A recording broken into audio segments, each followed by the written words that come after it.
네, 시작하겠습니다. 안녕하세요. 네, 2026년도 임용시험 대비 합격 전략 설명회를 준비하고 있는 한승현이라고 합니다. 선생님들 지금 요 시점에서 아마 선생님들의 표정이 이러하실 거예요. 임용시험 준비해야 된다는데 뭘 어떻게 해야 되지? 시험은 또 어떠하지? 궁금증이 되게 많으실 거예요. 그리고 대충 이제 주변에서 이런저런 얘기를 듣고 나니까 어떠하대라는 이런 얘기를 듣고 보니까 내가 잘할 수 있을까? 이런 표정들로 아마 공감하실 거예요. 아마 이런 표정이실 거예요. 자, 선생님들에게 질문을 해보고 싶어요. 선생님들은 왜 이 시험을 준비하시라고 하는지 이걸 한번 생각해 보시고요. 이 질문을 끝까지 가지고 가셨으면 좋겠어요. 중간중간에 내가 흔들릴 때마다 떠올려 보세요. 내가 지금 이 시험을 왜 준비하고 있지? 왜 내가 지금 이렇게 힘든 공부를 하고 있지? 이거를 끊임없이 좀 잊지 않고 좀 떠올리셨으면 좋겠어요. 그리고 내가 이렇게 시험을 준비하고 있을 때 나의 주변 사람들은 나에게 어떤 기대를 하고 있을까 한번 떠올려 봐요. 아마도 많은 분들은요, 선생님들 가족들, 아주 가까운 분들은 되게 응원해 주실 거예요. 열심히 하고 이렇게 열심히 하면 꼭 합격할 수 있을 거야. 이렇게 응원해 주시는 분들이 있는가 하면, 어떤 사람들은요, 야, 그렇게 힘든 시험이라는데 네가? 이런 생각을 하고 있는 사람도 분명히 있어요. 예전에, 제 얘기는 아니고요, 예전에 학교에서 근무하고 있을 때 신규들이 이렇게 발령받아서 오잖아요. 그러면 이제 학교에 계시는 이제 그 아줌마 아저씨들, 이분들이 아줌마 아저씨 선생님들이지, 선배교사잖아요. 물어봐요. 남자친구가 있느냐, 여자친구가 있느냐. 그러면 이렇게 대답하는 분들이 있어요. 네, 저는 합격을 했는데 제 남자친구는 혹은 여자친구는 노량진에서 공부하고 있어요. 라고 얘기를 하면 그분은 이제 얘기하긴 편하죠. 왜냐면 아직 안 본 미지의 사람이니까. 그러면 대부분은 이렇게 얘기를 해요. 아이고, 언제 합격할 줄 알고 갈아타, 이런 얘기를 해요. 그게 뭐냐면 그만큼 힘든 시험이라는 걸 본인들이 잘 알고 있고, 제대로 되겠어, 이런 생각을 하고 있는 사람들도 있어요. 그래서 선생님들이 공부하시면서 1년 내내 힘든 그 과정 속에서 그들의 기대도 한번 떠올려 봐요. 엄마가 나에 대해서 얼마나 기대를 많이 하고 계시는데, 혹은 나랑 조금 덜 친한 친구가 공부한다고 하니 아마 저 새끼가 이렇게 별로 긍정적이지 못한 이런 생각을 하면서 지켜볼 수도 있어요. 그러면 나를 응원해 준 분들에게는 시험이 다 끝난 다음에 보답을 해드릴 수 있어야 되고, 나의 시험을 이렇게 눈을 흘기면서 봤던 친구들에게는 복수할 수 있는 마음도 좀 불태우면서 1년을 보내셔야 선생님들이 덜 지쳐요. 공부하시다 보면 분명히 힘든 시기가 찾아와요. 분명히 와요. 나는 1년 동안 공부했는데 한 번도 안 힘들고 365일을 단 하루도 빠짐없이 정말 열심히 공부했는데요, 좀 안타까워요. 좀 더 이렇게 좋은 시험을 준비하셨으면 어떻을까라는 생각이 들어요. 분명히 찾아옵니다. 분명히 힘든 시간이 찾아와요. 그럴 때 나를 다스리는 방법도 좀 잘 계획을 하고 계셔야 선생님들 흔들림이 좀 적어요. 자, 오늘 일정은 이렇게 안내해 드릴 거예요. 첫 번째, 시험이 어떠한지에 대해서 안내해 드리고요. 그 다음에 경쟁률과 커트라인은 어느 정도 되는지, 그 다음에 제가 이렇게 공부하면 합격할 수 있어요 라는 비법을 들려드릴 거고요. 그 다음에 제 1년 강의 계획을 이렇게 말씀드리도록 할게요. 첫 번째 거, 시험 보자. 우리 시험 명칭이 뭔지 아세요? 이래요. 중등학교 교사 임용 후보자 선정 경쟁 시험. 얘가 시험의 정식 명칭이에요. 이 시험을 보시려면 두 가지 조건이 필요해요. 하나는 중등 2급 정교사 자격증이 필요하고요. 그거 이제 졸업하셨으면 자연스럽게 취득하셨을 거고, 또 하나는 한국사 검정 능력 시험이 필요해요. 3급 이상의 인증서가 있어야 돼요. 그래서 아직 시험을 치르지 않으신 분들이라면 여기 3급이잖아요. 심화 과정에서 3급 60점 이상 이렇게 취득하시면 되니까, 한국사 아직 해결이 안 되신 분은 꼭 보셔야 되고요. 전에는 뭐 5년 이내의 것만 인정이 됐는데 지금은 평생 한 번만 따면 되는 거니까, 만약에 지금 대학교 다니시는 분들이 듣고 계시다면, 그분들이 아직 안 따셨다면 빨리 해결하세요. 25년도 시험 일정 안내해 드릴게요. 이후의 일정은 이제 개인적으로 찾아보시고요. 가장 빠른 시험은 2월 16일 날 있어요. 원서 접수는 1월 14일부터 시작하게 되고요. 일정 보고 안 끝나셨다면 빨리 끝내셔야 돼요. 이거 끌고 가시면 뒤쳐져요. 자, 그 다음 시험 전형 보죠. 자, 작년에 2달 전에 한 달 좀 지났네요. 그때 치러졌던 시험은요, 11월 23일 날 봤어요. 통상 11월 셋째 주 토요일 날 보게 돼요. 이때 1차 시험을 보게 되고요. 1교시에 교육학 60분 시험 보게 되고 2교시, 3교시는 전공 A형과 전공 B형을 각각 90분씩 보게 돼요. 점심시간은 따로 주어지지 않아요. 중간에 알아서 식사는 해결하셔야 되고, 그 다음에 이제 1차 시험에 합격하게 되면 2차 시험을 보게 돼요. 올해 2차 시험은 1월 15일, 21일, 22일 이렇게 봐요. 이거 지금 서울 기준으로 봐요. 이 날짜는 각 지역에서 서로 다를 수가 있으니까 좀 찾아서 보셔야 되고요. 이제 2차 시험은 실기, 그 다음에 교사학습 지도안, 수업 실현, 그 다음에 면접 이렇게 이루어져 있어요. 내년도 시험은 아마도 셋째 주 토요일인 11월 22일 날 볼 것으로 예측해봐요. 오늘부터 338일 남았습니다. 그 다음에 이제 2차 시험 보실 때 우리는 실기 교과니까 여기 보셔야 돼요. 실기가 이것도 지역마다 달라요. 선생님들이 응시하신 지역에서 몇 퍼센트 적용되는지는 찾아보셔야 되고, 실기 종목도 마찬가지. 지역별로 다르기 때문에 응시하시고자 하는 지역의 공문을 다시 살펴보셔야 되고요. 교수학습 지도안이 10점, 수업 실현이 20점, 그 다음에 면접이 40점, 이렇게 해서 2차도 100점 만점이에요. 1차 교육학 20점, 전공 80점, 100점 만점이고요. 그래서 1, 2차 합해서 200점 만점으로 시험이 합격이 갈리게 돼요. 올해 2차 시험 종목을 보면 서울 기준이에요. 아까도 말씀드렸듯이 각 지역마다 다 다르기 때문에 살펴보셔야 돼요. 그래서 이건 그 지역에서 실기 종목을 이렇게 안내해 주는구나 라고 보시면 돼요. 나중에 공문 통해서 해당 지역 것은 자세히 살펴보시면 돼요. 경쟁률과 커트라인 한번 살펴보죠. 경쟁률이요. 혹시 작년에 뉴스 보셨어요? 우리 임용 말고 공무원 시험에 응시하고 있는 사람, 혹은 공무원 시험에 합격해서 근무하다가 일찍 퇴직하고 나와버리는 젊은 친구들 많다는 얘기 들어보셨죠? 여기도 다르지 않은가 봐요. 이거 작년 거예요. 작년 거에 평균 10대 1이었어요. 서울이 9.27대 1, 경기가 8.02대 1, 인천이 11대 1, 다른 지역은 뭐 11대 1, 10대 1, 작년에 평균 10대 1이었어요. 재작년 시험이죠. 시험이 끝났으니까. 작년 거는요, 이래요. 확 떨어졌어요. 6.5대 1, 7.47대 1, 5.71대 1. 그래서 10대 1이던 시험이 7대 1이 채 안 돼요. 확 줄었어요. 대신 우리 과의 TO는요, 엄청 많아졌어요. 작년보다 오히려 늘었어요. 지금 교육과정이 바뀌어가지고 체육교사 TO가 줄어야 정상이에요. 교육과정상 보면 체육교사 TO는 줄어들 수밖에 없어요. 그런데 그래서 현장에 계시는 분들도 뭐라고 얘기하냐면, 결국에 TO는 준다. 그 원인이 교육과정 안을 살펴보면 체육교사 수가 줄어들게 되어 있어요. 체육 시수가 줄어요. 시수가. 수업해야 되는 시수가 줄어드니까 당연히 체육교사도 줄어들 수밖에 없어요. 근데 아직은 안 줄었어요. 별 차이가 없어요. 오히려 작년보다 늘었어요. 현장에 계시는 분들이 뭐라고 얘기하느냐면, 몇 년 안 남았어. 2, 3년이야. 2, 3년 후에는 체육교사 확 줄어요. 그러면 TO가 확 줄어들고, 그래서 지금이 가장 좋은 시기예요. TO는 전체 TO는 그대로 유지하고 있고, 경쟁률은 확 줄었어요. 10명 중에 3명이 지금 발길을 돌리고 다른 길을 찾아서 갔어요. 나의 경쟁자가 10명 중에 3명은 갔어요. 얼마나 좋은 기회예요. 다시 말씀드리지만 오래 가지 않는다 그랬어요. 현장에 계시는 분들 말씀이에요. 그러니까 올해 되게 좋은 기회구나라고 생각하시고 얼른 끝내자라고 생각하셔야 돼요. 임용의 시험이요. 공무원도 마찬가지. 이 시험을 언제 합격하는지 아세요? 언젠간 해요. 언젠가는. 언제 불합격하냐면요, 내가 손을 놓는 순간 불합격이에요. 잡고 있으면 언젠가는 합니다. 많은 분들이 되게 장수로 공부를 하시다가 합격하고 가신 분들이 그런 얘기를 똑같이 해요. 제가 수업 시간에 이렇게 얘기해 줬거든요. 다른 케이스를 이렇게 얘기해 줬거든요.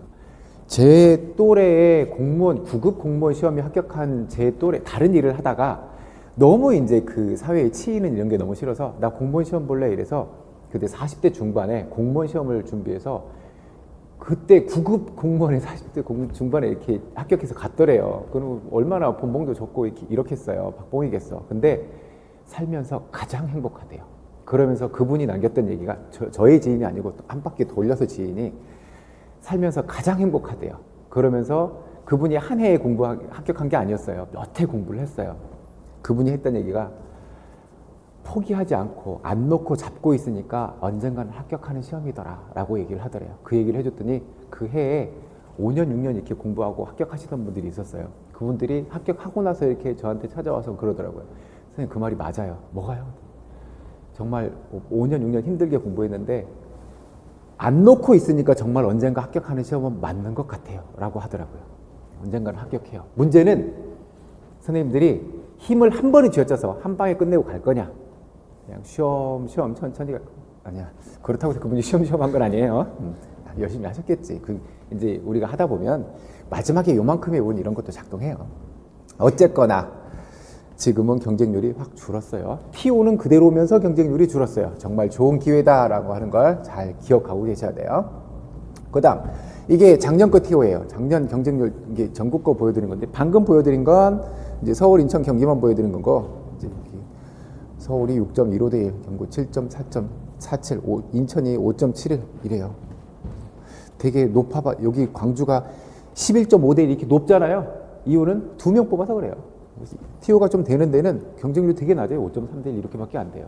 그래서 경쟁률이 많이 떨어졌다. 내가 올해 정말 좋은 기회를 잡았다라고 생각하시면 돼요. 그 다음에 합격선 비교해보죠. 24년도 1차 커트라인은요. 86.7, 86, 85 이랬어요. 그랬다가 작년에 전년도에 77, 74.7, 75 이렇게 떨어져요. 문제는 이렇게 비교해 보실 게 아니에요. 시험 문제가 체감상 조금 어려운 문제가 나올 때는 좀 떨어지고 좀 시험 문제가 좀 평이했다 그러면 이렇게 올라가고 비교해 보실 건 이렇게 비교해 보시는 게 오히려 더 타당해요. 그래서 시험 문제 조금 어렵다 그럼 좀 이렇게 가더라. 근데 지역별로 살펴보면 뭐 이런 데는 5점 차이 나기도 하지만 결국 살펴보는 건 서울 기준으로 볼게요. 77.1차 커트라인이잖아요.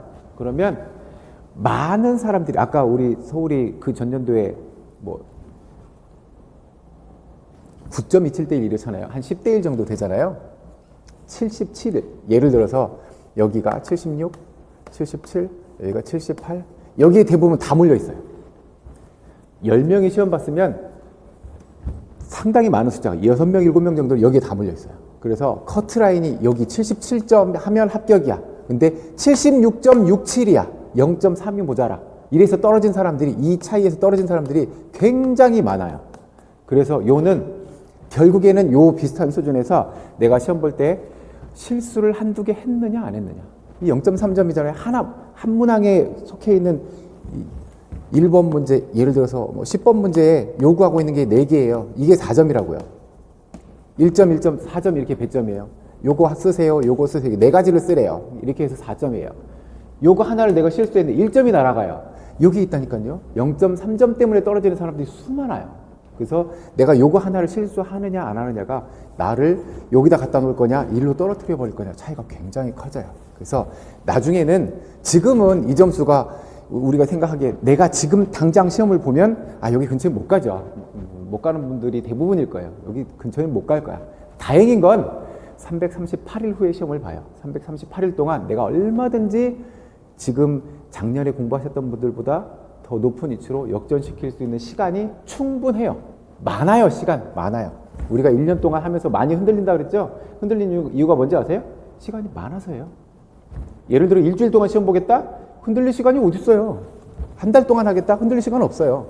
338일 동안 해야 되기 때문에 흔들리는 거예요. 시간이 우리가 쓸 수 있는 시간이 많아서.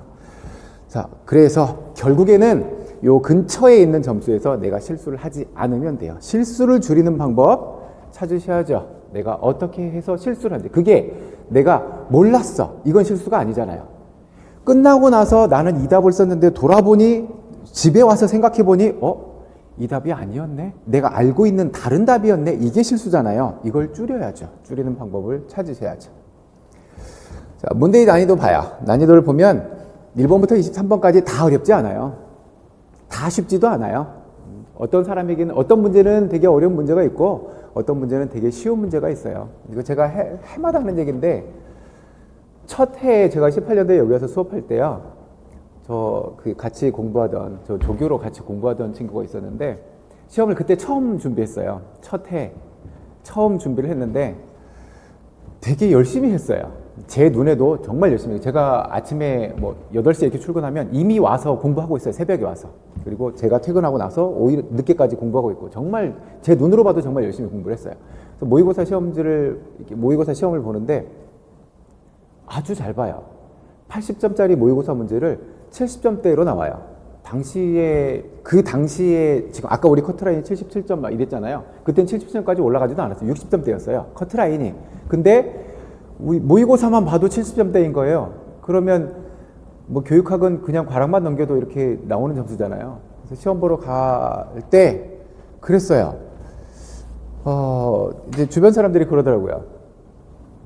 합격할 만한 사람들이 눈에 보여? 보여. 그러면 어때?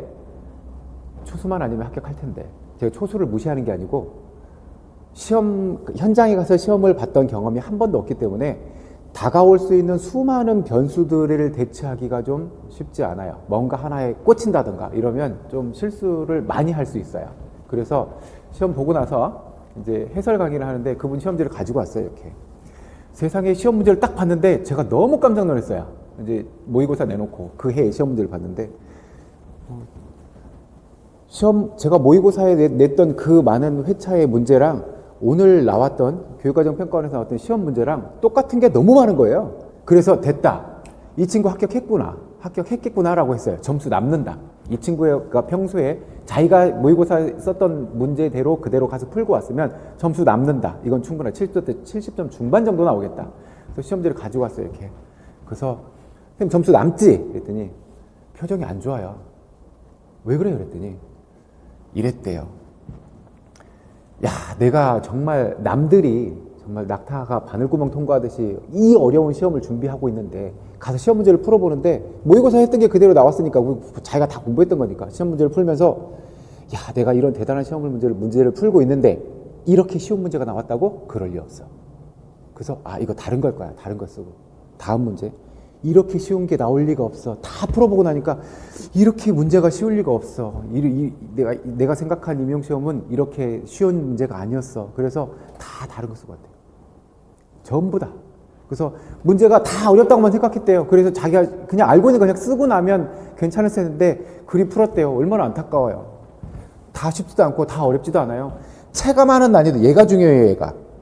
이 시험 문제가 얼마만큼 쉽게 다가오는지 어렵게 다가오는지 제가 재수없는 얘기를 하나 해드릴게요. 제가 16년도에 서울로 시험을 봤을 때요. 2시 40분에 3교시 시험이 다 끝나요. 3교시 시험이 다 끝나고 시험지를 접어서 가방에 집어넣으면서 머릿속으로 이런 생각이 들었어요. 이렇게 쉬우면 변별을 뭘로 하지? 라는 생각이 들었어요. 체감 난이도는요. 재수없는 상황까지 가면 돼요. 저한테는 그 시험이 너무 쉬웠어요. 그래서 이 시험지를 가지고 어떻게 누구는 합격하고 누구는 불합격하고 어떻게 이거를 변별을 하지? 라고 생각했는데 다른 사람들에게는 굉장히 어려웠던 거예요.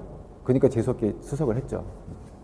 그래서 내가 느낄 수 있는 체감 난이도를 높여놓으면 돼요. 내 수준이 요만큼 올라가면 쉬워져요. 그래서 임용시험이 얼마나 어려운 시험이에요? 그럼요, 밖에서 보기에 얼마나 어렵다고들 그래요. 근데요, 작년에도 재작년에도 누군가는 합격하고 다 갔어요. 그게 나는 왜 아니에요? 나도 충분히 할 수 있어요.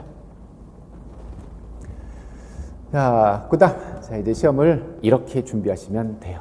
이건 10계명처럼 선생님들이 잘 새겨드셨으면 좋겠어요. 인강으로 수업을 들으시든 직강으로 수업을 들으시든 결석하지 마세요.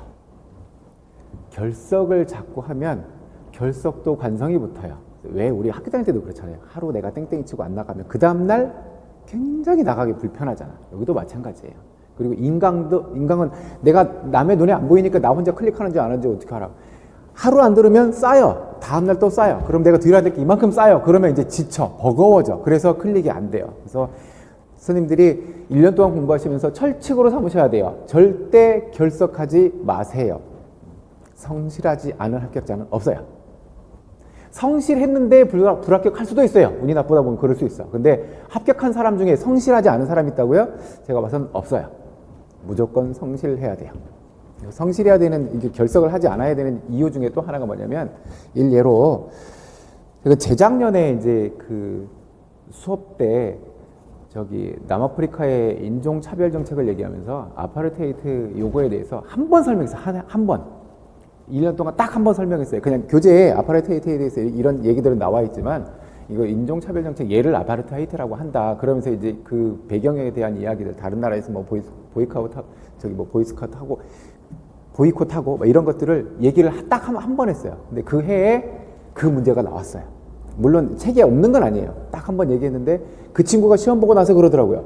나 그때 수업 들었는데 선생님 그거 얘기했던 거 생생하게 기억났어요. 그래서 안 틀렸어요 하더라고요.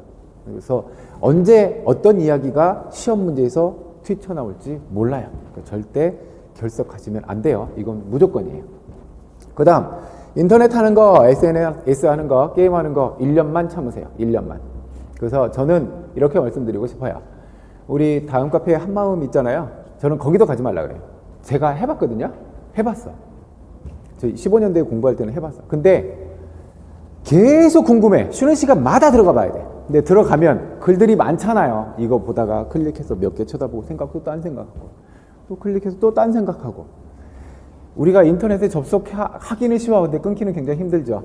끊어도 잔상은 계속 남아있어. 특히 SNS, 게임 이런 것들. 모든 수험생들에게 338일은 똑같이 주어졌어요. 그 시간을 누가 잘 활용하느냐가 나중에 엄청난 차이를 만들어내요. 그러니까 1년 반 좀 참아봐요. 1년 동안 내가 공부해야 되니까 친구들아 나 좀 연락 좀 뜸해도 좀 봐줘. 아 뭐야 시험 공부 연락은 연락이지. 그것마저도 이해 못 해주는 친구면 안 만나도 돼요. 그 다음 서브노트 만들어야 돼요. 서브노트는 그날 수업을 듣고 정리를 잘 해놓으셔야 돼. 왜냐하면 우리가 교육학 마찬가지, 전공 마찬가지, 우리가 봐야 될 책들이 너무 많아요. 그 내용들을 우리가 듣고 그냥 다 기억하고 있다? 혹은 여기에 메모해놓고 이걸 들고 다닌다? 쉬운 일이 아니에요. 나만의 노트를 단권화해서 만들어야 돼요. 그것을 만들어 보면서 내가 눈으로 봐야 안 지쳐요. 그리고 그것을 만들어 놓으면 나중에 회독수가 늘어나요. 내가 한 바퀴를 다 돌리는 시간이 줄어요. 그러면 실수를 하지 않을 수 있어요. 제가 15년도에 시험 보러 갈 때 저기 이렇게 앉아서 이렇게 서브노트를 만들어서 아침부터 이렇게 서브노트만 쭉 돌리면서 이렇게 보고 있는데 저기 앞에 앉은 분이 책가방을 무겁게 딱 내려놓더라고요. 책을 다 가지고 온 거예요. 책가방에다. 그래서 저걸 오늘 아침에 지금 다 본다고? 시험 1시간밖에 안 남았는데? 못 보죠. 1시간 동안 그 많은 책들을 가지고서 어떻게 다 봐요? 넘기지도 못하는데. 얘를 가지고 만들어 놓으면 한 바퀴 돌리는 시간이 굉장히 짧아져요. 제가 15년도에 공부할 때 11월에 전 과목이 하루에 한 바퀴가 돌아갔어요. 하루에 한 바퀴가 돌아가요. 왜냐하면 내가 머릿속으로 외운 거, 이미 알고 있는 것, 이것은 체크하고 끝나요. 그냥 안 봐도 돼요. 그냥 눈으로만 쓱 한 1초 보고 넘어가도 돼요. 이러면 내 머릿속에 꽂히지 않은 것만 따로 보면 되거든. 그러면 하루에 한 바퀴 봐요. 11월에 당시에 제가 시험 볼 때는 12월 첫째 주에 봤거든요. 그럼 11월 한 달을 오롯이 시험 공부를 하잖아요. 그럼 일주일에 11월 한 달 동안 전공이 몇 바퀴 돌아가요? 30바퀴 돌아가요. 물어봤어요. 서브노트를 만들지 않은 친구들한테. 전공 한 바퀴 다 보는데 얼마나 걸려? 2주 걸린대요. 2주. 처음부터 끝까지 다 보는데 2주 걸린대요. 얘는 그러면 11월 달에 2번 봤잖아요. 전 30번 봤잖아요. 비교가 안 돼요. 비교가. 그래서 반드시 만들어 놓으셔야 돼요. 만드실 때 힘들고 지치실 거예요. 나 자신과 끝없이 타협하게 됩니다. 이걸 내가 써야 돼? 그냥 외우는 게 더 빠를 것 같은데? 끝없이 타협해요. 그래서 그냥 외울래, 안 쓸래 이렇게 돼요. 오늘 이만큼이면 괜찮아요. 근데 이게 4개월 동안 계속 이만큼씩 와요. 이걸 다 소화하고 간다? 쉽지 않아요. 그래서 만드셔야 돼요. 가장 편하게 만드시는 건 오늘 수업 들었으면 오늘 정리가 끝나는 거예요. 이게 제일 쉬워요. 꼭 만들어요. 수업하면서 제가 체크할 거예요. 그리고 수업 설명하면서 이 내용들은 반드시 정리해야 돼요. 얘네들은 들어와 있어야 돼요. 이 말씀을 드릴 거예요. 그것만 가지고 만들어도 괜찮아요. 그 다음 실기 준비해요. 실기 많은 사람들이 그러죠. 아니 1차를 합격해야 2차 시험을 볼 거 아니야. 1차 때 무슨 실기야. 1차에 올인해. 1차 끝나고 2차 하면 돼. 그러면 1차를 준비하는 338일 동안 선생님들의 몸 상태는 대학 때 우리가 다 날아다녔잖아. 날아다니는 사람들이 338일 동안 앉아서 공부만 해요. 그럼 우리 몸은 어떻게 돼요? 내가 생각하는 내 옛날의 내 몸과 338일 후에 지금 내 몸 상태는 완전히 달라져 있어요. 그래서 어떻게 돼요?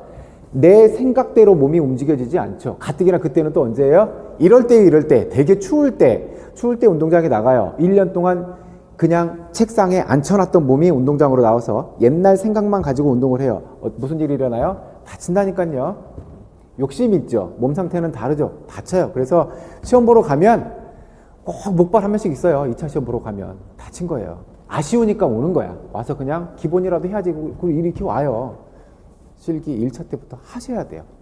그 정도 시간도 없어요. 그렇지 않아요. 제가 해봤어요. 시험 있어요. 공부는 벼락치기로 돼요. 오늘 한 달 미친 듯이 해봐. 운동 벼락치기로 돼요? 운동을 벼락치기로 하면요 반드시 따라오죠. 목발이요. 1차 때부터 최소한의 체력 관리는 쭉 하고 가셔야 돼요. 그래서 시간이 가장 오래 걸리는 종목이 있어요. 2개요. 하나는 수영, 하나는 체조. 이게 가장 오래 걸려요. 나머지 종목들은 1차 끝나고 내 몸만 준비되어 있다면 1차 끝나고 해도 충분히 가능해요. 근데 수영, 체조는 1차 끝나고 불가능해요. 안 됩니다. 그래서 수영은 내일부터 가세요. 내일부터 수영장 등록하셔서 내가 안 된다 그러면 가서 레슨을 받든 혼자 연습을 하든 계속 물과 익숙해지세요. 체조는 제가 한 달에 한 번씩 저기 체조 연습장 가서 체조 지도를 해드릴 거예요. 임용 시험 보는 수준의 체조는 아직도 할 수 있어요. 그 다음에 아까 말씀드렸죠? 1년 동안 공부하시다 보면 분명히 찾아옵니다. 흔들릴 때가 있어요. 일탈의 욕구가 찾아왔을 때요. 놀러 가고 싶은데, 쉬고 싶은데, 술 한잔 하고 싶은데, 친구들 만나서 놀고 싶은데 이런 욕구가 분명히 찾아와요. 찾아왔을 때 그때 나를 관리할 수 있는 계획, 기술을 내가 가지고 있어야 돼요. 그런데 되게 상투적인 표현 해드릴게요. 해야 할 일 하는 것보다요 하지 말아야 할 일 안 하는 게 더 쉬워요. 오늘 공부를 해야 되는데 힘들지만 해야지 이것보다요 오늘 술 한잔 해야 되는데 이거 참는 게 더 쉬워요. 정말 이게 맨날 찾아와서 나는 술을 너무 좋아해. 그래서 술을 한잔 해야 되겠어. 오늘은 참고 했어. 다음날 또 술 생각이 나. 그러면 차라리 저는 그런 말씀을 드리고 싶어요. 한잔 하세요 그냥. 한잔 하고 내일 털고 하면 되지. 단 지나치게 마시는 건 절대 금물. 술이 정말 안 좋은 이유가요. 마시면서 시간 죽잖아요. 마시면서 몇 시간 동안 마시면서 시간 죽었죠? 그 다음날 깨느라고 또 힘들잖아. 그래서 술을 마시는 건 시간을 정말 많이 허비해버리는 일이에요. 그래서 굳이 내가 술을 먹고 싶어 그러면 조금만 만족스러울 만큼만 드세요. 조금만. 일탈의 욕구가 찾아왔을 때에는 나를 어떻게 컨트롤해야 될지를 미리 계획하고 계세요. 우리 이렇게 학자들이 얘기하는 게 우리가 어떤 것들을 성취하고 싶어하는 욕구를 가지고 있는 게 4가지 욕구로 구분된대요. 이렇게요. 뭔가를 숙달하고 싶어요. 뭔가 내 능력을 막 키우고 싶은 거야. 또 하나는 상대방과의 경쟁에서 이기고 싶은 거예요. 이건 내 능력을 키우고 싶은 거고 이건 상대방을 이기고 싶은 거예요. 그리고 이것을 회피할 건지 접근할 건지에 따라서 4가지 욕구로 구분된다고 해요. 숙달을 접근하고 싶어 한다고 하는 거는요. 내가 내 능력을 키워서 내 유능감을 발휘하고 싶어. 내가 뭔가를 잘해서 나의 탁월한 능력을 보여주고 싶은 거예요. 숙달을 회피하고 싶은 건 내가 막 나의 무능함이 드러나는 게 싫은 거야. 그러면 안 하게 되겠죠. 수행을 접근하고 싶은 거는요. 다른 사람과의 경쟁에서 이기려고 하는 거예요. 이건 회피하는 건요. 다른 사람의 경쟁에서 지는 게 싫으니까 회피하는 거야. 이 4가지 유형의 욕구를 얘기해요. 선생님들이 공부를 하시면서 일탈의 욕구가 찾아왔을 때는 내가 지친 거잖아. 지금 심리적으로도 지친 거고 지친 거잖아요. 지쳤을 때 어떻게 나를 컨트롤 할까를 생각해 봐요. 저는 옛날에 공부할 때 2005년도에 공부할 때도 15년도에 공부할 때도 제 성향이 그런가 봐요. 일탈의 욕구가 찾아왔을 때 저는 이 생각을 늘 했어요. 내가 지금 열심히 공부해야 합격할 수 있어. 그러니까 참고 공부해야 돼. 저는 이거 잘 안 맞아요. 지금 해야 할 수 있어. 저는 항상 무슨 생각이 들었냐면 내가 오늘 놀아버리면 그래서 올해 결과가 안 좋으면 내년에 이 일을 또 해야 되잖아. 못해. 나보다 내가 생각하기에 내 주관적인 생각에 나보다 좀 못한다고 생각하는 사람이었는데 나보다 먼저 합격하고 갔어. 얼마나 자존심 상해. 난 이걸 받아들일 수가 없겠더라고요. 그 생각을 하면 오늘 못 놀아. 오늘 술 생각 안 돼. 내가 오늘 술 먹으면 내년에 이걸 또 해야 되는데, 그리고 내가 생각하기에 나보다 못난 애들이 먼저 합격하고 갔는데 내가 이걸 받아들인다고? 나는 용납이 안 돼. 그러면 자신을 컨트롤이 돼요. 선생님들이 그냥 막연히 열심히 이러고 있다가 일탈 욕구가 찾아왔을 때 헤매는 것보다 미리 계획하고 계세요. 이런 게 찾아왔을 때 내가 나를 어떻게 컨트롤 해야 되지? 나를 컨트롤하는 것도 시험의 일부예요. 그 다음 스터디 되게 중요하다라고 생각하고 많이들 생각하죠. 스터디는 꼭 해야 된다라고 얘기하잖아요. 나 혼자 하면 이렇게 빠져있고 좀 게을러지기도 하고 이렇다고 하잖아요. 스터디는 딱 이거예요. 적정선에서만 하세요. 너무나 스터디에 과몰입하는 것 좋지 않아요. 하지 않으면 물론 하는 게 더 좋죠. 그래서 효과성 측면에서 생각해보면 스터디는 하는 게 좋아요. 효율성 측면에서 생각해보면 너무 과몰입하는 거 좋지 않아요. 이 적정선을 저는 딱 이걸로 설명해드리고 싶어요. 암기 수준만. 딱 여기서만 하세요. 암기 수준에서만. 근데 공부하시면서 반드시 암기해야 되는 내용들이 있어요. 암기하지 않으면 풀리지 않는 것들이 굉장히 많아요. 그래서 외워야 될 게 되게 많아요. 많은 분들이 그러죠. 야, 이 시험이 암기하는 시험이냐? 아니면 이해를 하고 보는 시험이냐? 왜 이걸 암기냐, 이해냐 둘 중에 하나를 고민하고 있죠? 다 해야 돼요, 다. 이해는 했는데, 그거 나 이해하고 있어. 자, 그러면 암기된 내용을 써야 돼. 안 외웠는데? 못 쓰잖아요. 암기는 했어. 근데 이게 뭔 말인지 몰라? 쓰라고 했는데 뭔 말인지 몰라서 못 썼어? 나 외웠는데. 안타깝잖아요. 두 개 다 해야 돼요. 이해하면서 암기하면 훨씬 쉽죠. 이해도 해야 되고 암기도 해야 돼요. 그래서 스터디 하시는 분들이 이런 분들이 많아요. 기출문제 스터디 하자, 기출문제 분석하는 스터디 하자 이러면서 기출문제를 놓고 이 문제를 놓고 이 문제가 이렇게 나왔으니까 이렇게 나오는데 좋아요. 분석해보고 앞으로는 이런 문제가 나오겠지 이렇게 분석해보는 게 굉장히 좋은데 이렇게 흘러요. 어떻게 흐르냐면 거기에 이제 빠져서 이 문제 하나를 놓고 하루 종일 이게 이거래잖아. 효율성은 정말 안 돼요. 차라리 그 시간에 다른 걸 외우세요. 그래서 제가 개인적으로 추천해드리고 싶은 건 딱 암기 수준에서만 스터디를 하고 나머지는 혼자 하는 게 오히려 더 시간을 아끼는 측면에서는 더 도움이 될 수도 있어요. 그리고 많은 스터디의 부작용이 감정을 많이 뺏겨요. 그래서 스터디는 딱 저 정도 수준에서만 하세요. 그리고 스터디를 하시다가 우리 스터디 모임 그룹 모여서 이렇게 스터디 하고 있는데 내가 스터디 때문에 너무 스트레스를 많이 받고 있어. 이거 어떻게 해야 되지? 할 때는 과감하게 나오세요. 못 나오는 이유 중에 대부분이 뭐냐면 저기 그 스터디에 나를 소개시켜준 친한 선배가 있는데 내가 여기 나오면 저 선배 배신하는 거잖아. 못 나가. 그러니까 끌려가. 오늘도 스트레스, 내일도 스트레스. 그러면 안 되죠. 그럴 거면 끊어내야지. 차라리 그분과의 관계를 끊는 게 걸리면 솔직하게 얘기하죠. 선배 나 여기 가는데 내가 너무 스트레스를 받아. 그래서 내 시험이 힘들어질 것 같아요. 그러니까 나 여기 그냥 나올게요. 그것도 이해 못 해주는 선배면 선배 하지 말아야 되고 스터디도 마찬가지. 내 감정이 흔들리지 않는 수준에서. 그 다음 이것도 굉장히 중요한 부분이에요. 일상생활에서 선생님들이 스트레스 관리가 안 되면 집중을 할 수가 없어요. 예를 들어서 오늘 아침에 학원을 와야 되는데 버스에서 혹은 전철에서 무슨 사소한 분쟁이 생겼어. 그래서 내가 여기에 감정을 굉장히 많이 뺏겼어. 굉장히 흥분된 상태로 왔어. 책상에 앉아. 되냐고요? 안 되잖아. 안 돼요. 이렇게 감정이 막 흔들어놨는데 어떻게 내가 여기에 집중을 해? 안 돼요. 그래서 일상생활에서의 우리가 맞닥뜨리는 수많은 상황들은 다 나한테 좀 이기적으로 해석을 했으면 좋겠어요. 버스를 타야 되는데 내가 두둑였는데 버스가 그냥 출발했어. 거기다 욕을 할 게 아니라 내가 저걸 탔으면 가다가 사고 날 뻔했나 봐. 내가 내 사고를 막아줬나 봐. 그래서 좀 긍정적인 생각을 하고 선생님들이 좀 자신감을 갖고 좀 준비를 했으면 좋겠어요. 특히 요거. 저는 굉장히 중요하다고 봐요. 수험생이 자신감을 가지고 시험 공부를 한다? 어쩌면 좀 모순일 수도 있는데요. 수험생들이 대부분 기죽어 있잖아요. 되게 표정도 어둡고 기죽어 있고 어깨도 있고 움츠려도 있고. 왜냐하면 시험 불안이 끝까지 찾아오니까 계속 불안한 마음에 쌓여 있으니까. 저도 옛날에 공부할 때 계속 시험 끝날 때까지 이 생각뿐이었던 것 같아요. 내가 지금 이렇게 공부하는 게 맞나?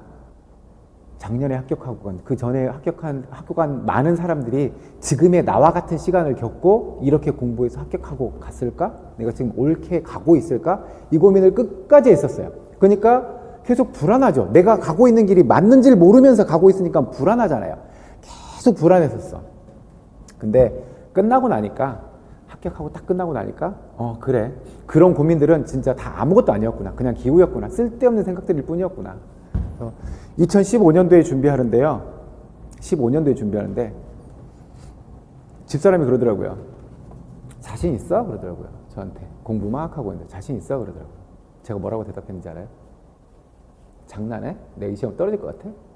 이 이야기가 정말 자신감이 있어서가 아니라 그냥 쎄 보이고 싶어서 집사람한테 나 올해 떨어지면 어떡하냐. 옛날에 합격했는데 지금 떨어지면 무능함이 증명되는 것 같기도 하고 내가 어떻게 하냐. 되게 그 창피하게 될 상황이 이제 싫으니까. 그리고 또 이제 집사람이니까 안 떨어져. 걱정하지 마. 이 시험에서는 절대 안 떨어지니까 걱정하지 마. 라고 말을 던져놨어요. 근데 그렇게 말을 하고 나니까 결과가 달라지더라고요. 어떻게 달라지느냐면요. 제가 말을 그렇게 했잖아요. 나 안 떨어져. 절대 걱정하지 마. 라고 해놨는데 그 말을 뱉고 나서 앉아서 TV를 볼 수가 없어요. 내가 합격할 거라고 말을 했는데 떨어지면 어떡하려고 내가 여기서 TV를 켠다고 바로 책을 펴게 되더라고요. 이렇게 공언을 해놓으면요. 내 태도가 달라져요. 제가 해봤어요. 해보세요.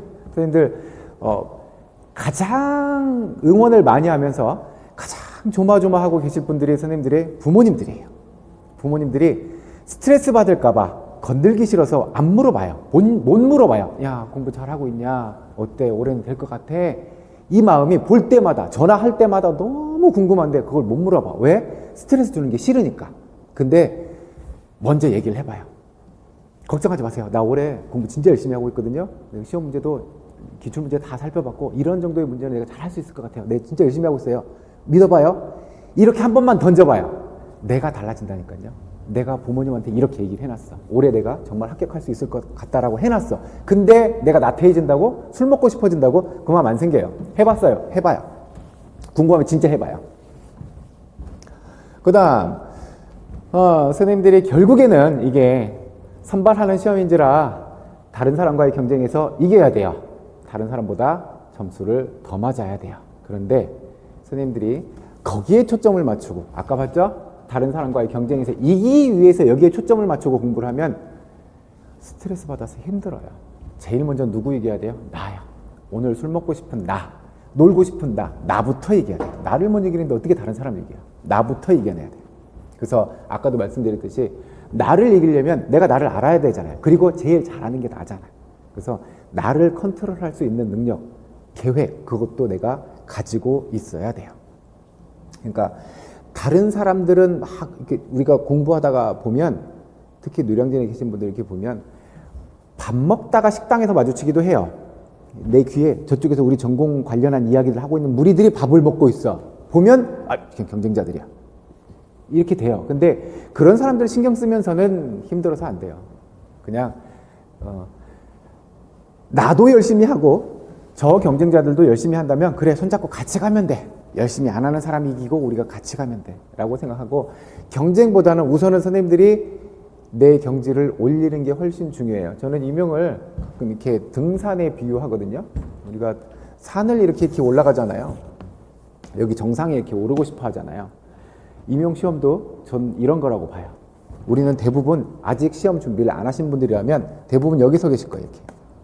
이제 시험이 뭔지 알아봐야 되고, 이 정도 수준에 계세요. 여기서부터 이제 1월부터 공부를 하기 시작해요. 그러면 내가 하나씩 외워야 될 거 외우고, 이해해야 될 거 외우고, 이해하고, 책 보고 이러면서 한 걸음 한 걸음 이렇게 올라가요. 이렇게 한 걸음씩 올라가게 돼 있어요. 이렇게 혼자 힘으로 오롯이 이렇게 가야 돼. 내가 내 발을 떼려는 노력을 하지 않으면 안 돼요. 그냥 수업만 듣고 그것만으로 된다? 안 돼요. 나만의 시간, 나만의 공부하는 시간을 가져가야 돼요. 이렇게 가져가. 그래서 결국에는 오롯이 내 발로 여기 가면 돼요. 여기 가면 합격한다니까요. 여기 가면 이렇게 딱 당신은 합격하셨습니다. 문자를 받아요. 이렇게 최종 합격을 축하드립니다. 이 문자를 받는다고요. 근데 막연하게 어디쯤 서서 내가 올해 합격할 수 있을까? 없어요. 없어. 아까 봤잖아요. 작년까지는 10명, 올해는 6명, 7명 중에 1명만 합격해요. 내가 여기까지 왔는데, 내가 시험 보는 날 여기까지밖에 못 왔어. 그런데 경쟁률이 한 2대1, 3대1밖에 안 되네. 나보다 1명만 먼저가 있다면 아닐 수도 있잖아요. 그래서 가장 먼저 해야 될 일이 지금 이 단계에서 다른 사람들은 어디 가고 있지를 생각할 필요가 없죠. 내가 지금 여기 있어. 어차피 합격 못하는 수준이야. 그런데 다른 사람이 여기 있든 뭐가 중요하냐고요. 내가 먼저 여기를 와야지. 이건 다른 사람 신경 쓸 일이 아니잖아요. 누가 어디를 가고 있든 나는 여기를 가면 돼. 먼저 여기를 가느냐가 중요한 것이지 다른 사람이 지금 어디 있지? 하나도 안 중요해요. 그러니까 다른 사람들이 어떻게 공부하고 있는지 다른 사람들을 의식하면서 나 혼자 불안감에 휩싸일 필요는 하나도 없어요. 나를 컨트롤할 수 있으면 돼요. 9번째, 일반교육학 소홀하지 마세요. 제가 이 얘기를 해마다 하거든요. 그리고 6월, 7월쯤 됐을 때요. 해마다 똑같이 겪어봐요. 공부하는 분들한테 물어봐요. 선생님 일반교육학 어때? 그러면 뭐라고 대답하는지 알아요? 반응이 다 똑같아요. 아휴, 왜냐하면 일반교육학이 되게 교재가 두꺼운 게 2권, 3권 이렇게 되잖아요. 거기에서 20점 논술형이 나오는데 요구하고 있는 거 한 대여섯 가지, 너댓 가지 나와요. 너댓 가지의 문제가 나와요. 그 두꺼운 책에도 너댓 가지가 나와. 근데 공부해야 되는 분량은 너무 많아. 그래서 공부를 하면서 무슨 생각을 하느냐면 지금 이것을 막 내가 외우고 이해하고 막 이러고 있으면서 어렵잖아. 쉬운 게 아니잖아요. 한두 개가 아니잖아. 이걸 보면서 무슨 생각이 드냐면 제가 해봤어. 무슨 생각이 드냐면 야, 이 많은 것 중에 기껏 4개, 5개 나올 건데 얘가 나온다고? 안 나올 수도 있잖아. 근데 왜 이걸 굳이 봐야 돼? 이래요. 그래서 이제 소홀하게 밀어놔요. 그리고 전공을 열심히 봐. 그래서 우리가 전공이 80점이고 교육학이 20점이잖아요. 그럼 우리가 아주 그냥 단순한 산수로 보더라도 우리가 가진 시간을 8대2로 배분을 해서 공부하면 얘는 80% 공부하고 얘는 20% 공부하고 이러면 되겠구나라고 하잖아요. 공부해봐요. 99대 1도 안 하면서 99대 1로 공부해요. 그래서 나중에 어떻게 돼요? 교육학이 일반 교육학이 질문만 해도 이렇게 돼요. 그래서 일반 교육학이 20점 만점이에요. 20점 만점인데 40% 2, 4, 8점 미만은 과락이에요. 전공 만점마저도 이게 8점이 안 나오면 과락이에요. 근데 과락을 걱정하지 않으셔도 되는 게 뭐냐면 소론, 본론, 결론의 형식을 갖추고 어느 정도 적당히만 하면 8점은 넘어갑니다. 근데 20점 만점이면 우리가 합격선이 되려면 최소 여기까지는 와야 돼. 야, 마이너스 2는 좀 위험해. 15점, 최소 15점 이상은 가야 돼요. 15점 밑에서 합격을 보겠다? 전공을 미친 듯이 잘 봐야 돼요. 그래서 교육학도 16점 정도는 맞춰놔야 돼요. 그래야 내가 편안한 마음으로 전공을 기대할 수 있어요. 여기서 예를 들어서 교육학을 잘 봤어. 그래 내가 18점이야. 전공 아까 하나 실수했다고 그랬잖아요. 그거 괜찮아. 벌써 여기서 내가 2점을 가져왔어. 교육학도 마찬가지. 좀 정리할 수 있는 부분은 서브노트로 좀 정리를 하셔서 주요 이론들에 대해서는 선생님들이 이해하고 내가 말로 할 수 있는 수준이 되면 돼요. 말로 하는 걸 글로 못 쓰지는 않잖아요. 그 정도 수준은 만들어 놓으셔야 돼요. 절대 소홀하게 다루지 마세요. 그 다음에 10번째, 아까 말씀드렸죠? 안 놓고 있으면 합격한다니까요. 한 번에. 그래서 5년치 한 번에 쓴다고 생각하세요. 올해 끝나잖아요. 나눠서 쓰면 넓어져. 정말 우리 시험 공부하는데 제일 큰 적이 오지랖이에요. 오지랖. 친구가 뭐 했대. 하든지 말든지 난 공부할게. 누가 뭐 했대. 거기에 신경 써야 되고 전화해야 되고 그런 에너지 아껴서요. 시험 공부만 하세요. 시험 공부만. 올해는 그냥 시험 공부하는 바보가 되면 돼요. 바보가 되면 돼. 그럼 내년에는 날개가 생겨요. 올해는 누가 뭐라고 해도 밖에서 무슨 일이 일어나도 나는 오직 시험밖에 몰라요. 이러면 돼요. 다 용서가 돼. 끝나고 나면 다 용서가 돼. 그래서 시험 준비 10개명이에요. 까먹지 말아요. 잘 정리하세요. 자, 제 강의 일정은 이래요. 매일 그날 시험이 그날 그 공부한 분량에 대해서 형성평가를 볼 거예요. 오늘 이만큼의 분량을 했어. 그러면 그것을 선생님들이 집에 가셔서 제가 예습까지 바라진 않아요. 예습은 조금 그래. 왜냐하면 예습을 해서 우리가 이해하고 이럴 만큼 쉽지가 않아요. 그래서 예습은 패스하더라도 복습은 반드시 하셔야 돼요. 그래서 오늘 수업 내용만큼은 내가 어느 정도 소화해야 된다. 외워야 될 게 있으면 오늘 외우자. 시험 공부하시다 보면 그러네요. 1월부터 이제 강의가 시작되잖아요. 그러면 1월 첫째 주에 의욕 넘치게 와요. 그래서 막 해야지. 그리고 2주, 3주 이렇게 지나가면 외워야 될 게 이제 첫 주에는 이만큼 있다가 2주, 3주 이렇게 막 늘어나요. 그러면 한 2, 3주 놓치잖아요. 무슨 생각을 하냐면 나중에 외우지 뭐. 한 5월, 6월 됐을 때 그때 외우지 뭐. 5월, 6월에는 얼마큼 돼요? 이만큼이요. 이게 돼요? 안 돼요. 지쳐. 그래서 1월 첫째 주부터 오늘 수업에 들었던 내용은 내가 어느 정도 소화하고 간다. 그 다음날 수업 이만큼은 내가 소화하고 간다. 다음 주 거 이 정도는 소화하고 간다. 이 사람과 나중에 하지 뭐 이만큼 되는 분량을 5, 6월에 한꺼번에 소화하려고 하는 사람하고요. 지쳐서 못 가요. 그래서 그날 배운 거 그날 정리하고 그날 내가 소화하고 이게 가장 쉬운 방법이에요. 그래서 형성평가를 통해서 선생님들이 내가 지금 얼마만큼 공부했는지 이런 것들을 확인해 가면서 가야 선생님들이 안 지쳐요.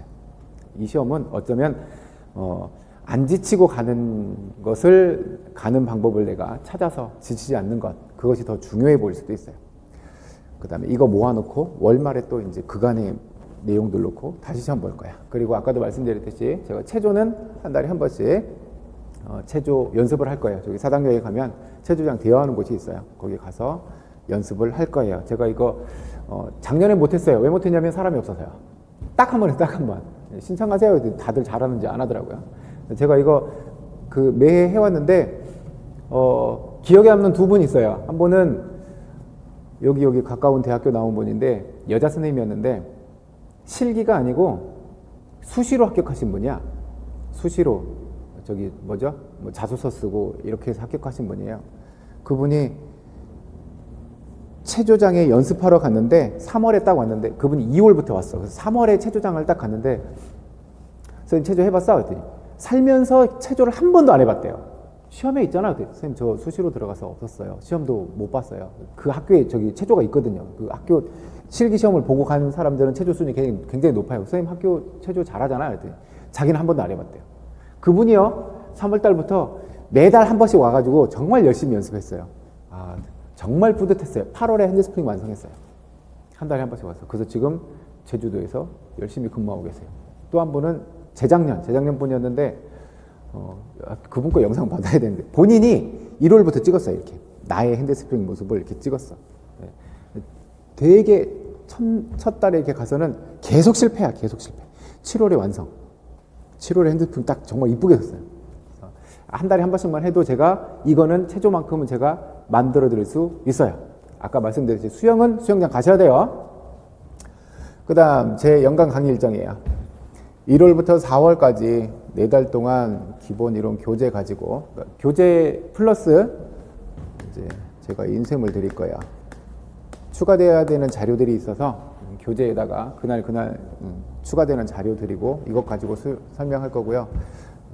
저는 이거 선생님들이 임용이 독학하면 되지 뭐하러 학원을 다니고 얼마나 좋아요. 좋죠. 독학해서 시험 보고 합격할 수 있으면 참 좋아요. 그런데 과목의 특성상 되게 다양한 과목들이 있고 과목의 특성상 내가 한글을 읽었는데 자존심 상하게도 이게 무슨 말이지?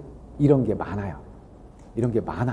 그래서 좀 이거를 우리 현장이라든지 이런 예를 들어서 설명을 하면 이게 이 얘기구나 라고 하는 것들이 이런 것들이 많아요. 그래서 좀 쉽게 설명해서 선생님들이 이렇게 이해하기 쉽게 도와주는.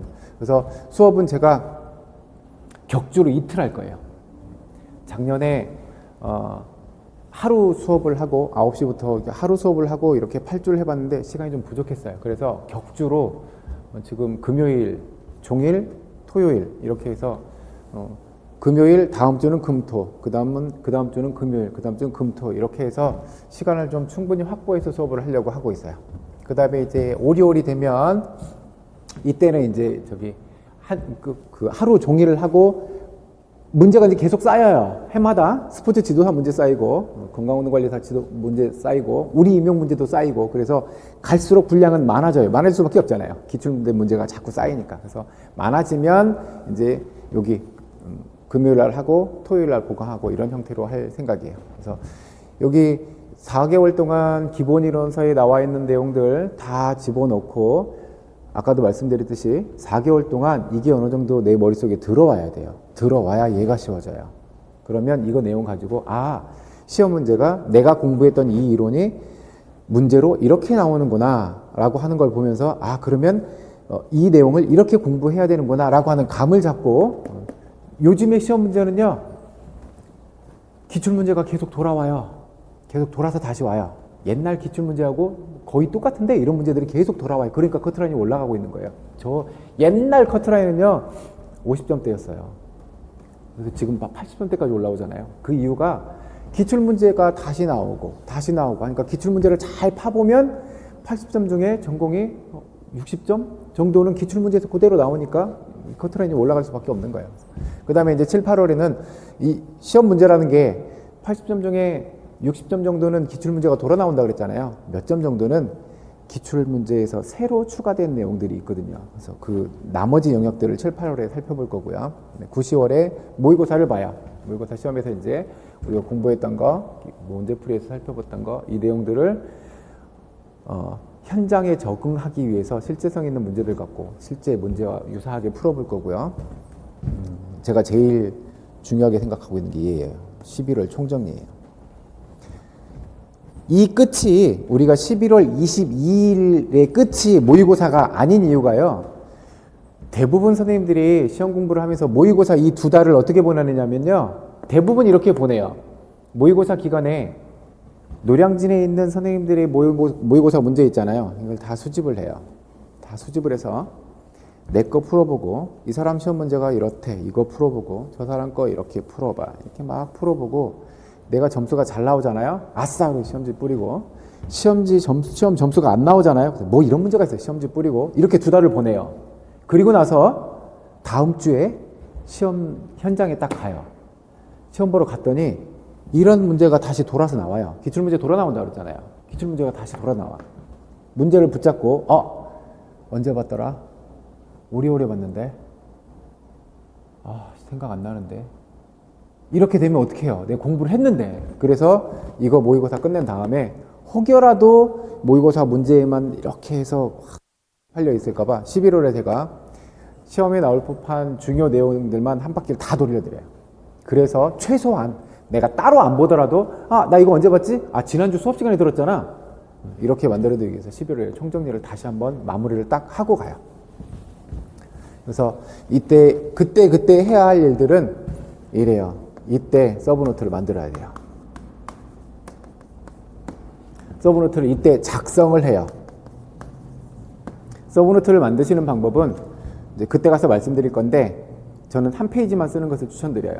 한 페이지만 쓰고 다음 면은 그냥 빈면으로 놔두세요. 그래야 여기에서 보완을 해요. 혹은 추가를 하든지 이런 일들을 하게 돼요. 요때까지. 이렇게.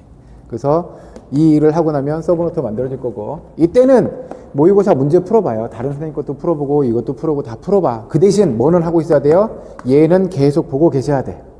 그래서 전 과목, 전 영역에 대해서 계속 돌려보는 작업을 끝없이 하고 가셔야 돼.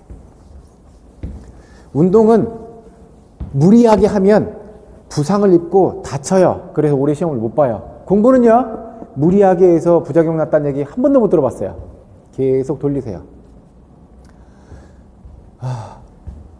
저는 2005년도에 시험을 공부하고 있을 때 아까 그랬잖아요. 이렇게 공부하고 가는 길이 맞아? 라는 생각을 하면서 저는 어떤 생각, 임용시험이라는 게 이런 건 줄 알았어요. 이렇게 그 각 시도에 장학관들이 이렇게 오셔가지고, 시험하는 분들이 오셔가지고 박스에서 막 손을 돌려서 탁 뽑아. 내 이름이네. 나 합격이야. 그래서 내가 올해 이렇게 막 보고 있는데 이렇게 랜덤 박스에서 내 이름이 뽑혀져 나올까? 라고 생각했어요. 그런 줄 알았어요. 저는 그런 거라고 느꼈어요. 그래서 수험생 가운데 누군가 이렇게 선택받아 가는 거지라고 생각했어요. 근데 합격하고 나서 생각해 보니까 임용시험은요, 모셔가요. 내가 준비되어서 여기까지 딱 올라가 있으면 갑시다. 모셔가요. 그래서 시험 보는 공부하는 내내 내가 합격할 수 있어? 불안해할 게 아니라 내가 여기 가 있으면 돼. 가 있으면 모셔간다니까요. 갑시다. 이제 준비 다 되셨으니까 갑시다. 이렇게 하게 돼요.